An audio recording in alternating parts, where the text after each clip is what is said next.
नमस्ते दोस्तों, consult invest grow channel में आपका स्वागत है। आज हम बात करेंगे एक बहुत ही पॉपुलर म्यूचुअल फंड के बारे में, क्वांट स्मॉल कैप फंड। क्या 2025 में इसमें इन्वेस्ट करना समझदारी होगा? चलिए इसके हर एंगल को समझते हैं सिंपल भाषा में। दोस्तों, पहले देखते हैं इस फंड का परफॉर्मेंस कैसा रहा है। 2013 में शुरू हुआ यह फंड डायरेक्ट प्लान में 18.34% सालाना रिटर्न दिया है। ये कम एक्सपेंस रेशियो और स्मार्ट कंप्यूटर बेस्ड स्ट्रैटेजीज की वजह से ही है। लेकिन 2024-25 में थोड़ा टेंशन में रहा है ये फंड। पिछले एक साल का रिटर्न सिर्फ 4.51% रहा है, जबकि दूसरे स्मॉल कैप फंड्स का एवरेज रिटर्न था 12.95%। पिछले 6 महीने में तो इस फंड ने नेगेटिव रिटर्न्स दिया है दोस्तों, नेगेटिव 11.93% के साथ, जो कैटेगरी में सबसे नीचे हैं। क्यों? क्योंकि इसका 65% portfolio risky small cap companies में इन्वेस्टेड है दोस्तों अब बात करते हैं रिस्क की।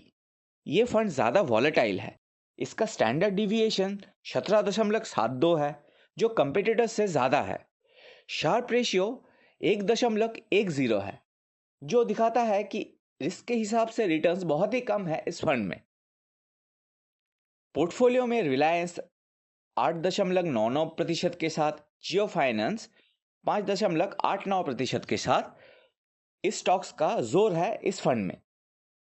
अगर इन कंपनीज को दिक्कत हुआ तो फंड को नुकसान हो सकता है दोस्तों। सेक्टर वाइज इन्वेस्टमेंट्स की बात करें तो सर्विसेज सेक्टर में 17.35%, हेल्थ केयर में 16.8% और फाइनेंस में 15.6% का इन्वेस्टमेंट है दोस्तों। इन इंडस्ट्रीज पर ही इस फंड का ज़्यादा फोकस है। कॉस्ट की बात करें तो डायरेक्ट प्लान का एक्सपेंस रेशियो है 0.65%, जो अच्छा है। लेकिन रेगुलर प्लान का चार्ज है 1.61% दोस्तों, जो इंडस्ट्री एवरेज 1.3% से बहुत ही ज़्यादा है। मतलब अगर आप रेगुलर प्लान लेते हैं तो प्रॉफिट्स कम होंगे। एक बड़ी चिंता की बात भी है दोस्तों, क्वांट म्यूचुअल फंड पर सेबी ने फ्रंट रनिंग का इल्ज़ाम लगाया है। इसमें जांच भी शुरू हुआ है। फ्रंट रनिंग मतलब इलीगल ट्रेडिंग प्रैक्टिसेस। अगर ये केस बड़ा हुआ तो फंड के एनएवी गिर सकता है। खासकर स्मॉल कैप स्टॉक्स लिक्विडेट हो सकते हैं दोस्तों। लेकिन क्वांट के पास एक स्ट्रॉन्ग पॉइंट भी है। ये पूरी तरह से एल्गोरिदम्स और कंप्यूटर्स पर डिपेंड करता है, जिससे इमोशनल डिसीजंस कम होते हैं। पहले भी एक्सिस और एचडीएफसी फंड्स पर ऐसे जांच हुए थे, लेकिन उनका लॉन्ग टर्म परफॉर्मेंस खराब नहीं हुआ दोस्तों। चलिए 2025 के लिए स्मॉल कैप मार्केट का सीन क्या है ये देखते हैं। सरकार का इंफ्रास्ट्रक्चर प्रोजेक्ट जैसे नेशनल इंफ्रास्ट्रक्चर पाइपलाइन से स्मॉल कंपनीज को फायदा हो सकता है दोस्तों। साथ ही यूएस फेडरल रेट कट से बोरोइंग कॉस्ट कम होगा, जो इन कंपनीज के लिए बहुत ही अच्छा है। लेकिन वैल्यूएशन भी बहुत ही हाई है दोस्तों। बीएसई स्मॉल कैप और सेंसेक्स रेशियो 0.7 पर है, जो 2018 क्रैश से पहले जैसा है। अगर कंपनीज में दिक्कत आया तो स्मॉल कैप लार्ज कैप से पीछे रह सकता है। यहाँ देखते हैं एक्सपर्ट्स का क्या कहना है दोस्तों। अगर आप ऑलरेडी इन्वेस्ट करते हो तो 7 साल से ज़्यादा का पेशेंस रखो दोस्तों। एसआईपी कंटिन्यू करो इस फंड में। डाउन टर्न्स में एवरेज कॉस्ट कम होता है। क्वांट का 5 साल का ट्रैक रिकॉर्ड भी सॉलिड है। 495% का रिटर्न है दोस्तों इस फंड में लास्ट 5 ईयर्स में। लेकिन अगर आप रिस्क नहीं ले सकते या पोर्टफोलियो डाइवर्सिफाई नहीं है तो एग्जिट का सोचो। रेगुलेटरी इश्यूज और short term under performance tension दे सकते हैं आपको। न्यू इन्वेस्टर्स के लिए कुछ सजेशंस है दोस्तों। सेबी की रिपोर्ट और मार्केट वैल्यूएशंस का इंतजार करो।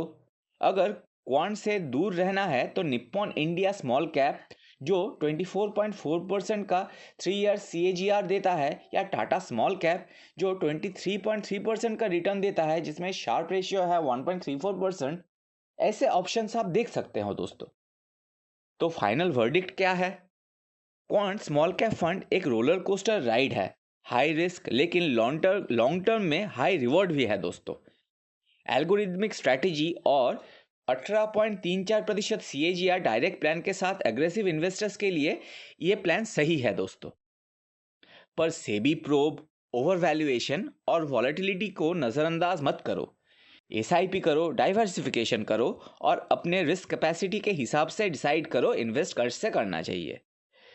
दोस्तों, उम्मीद है ये वीडियो आपको पसंद आया होगा। वीडियो को लाइक और शेयर ज़रूर करें और चैनल को सब्सक्राइब करना ना भूलें। अगर ये इन्फॉर्मेशन आप आर्टिकल के रूप में पढ़ना चाहते हो तो consultinvestgrow.com को बुकमार्क करें। और याद रखिए, पास्ट परफॉर्मेंस फ्यूचर रिजल्ट्स की गारंटी नहीं देते हैं दोस्तों। धन्यवाद। आपका दिन शुभ हो।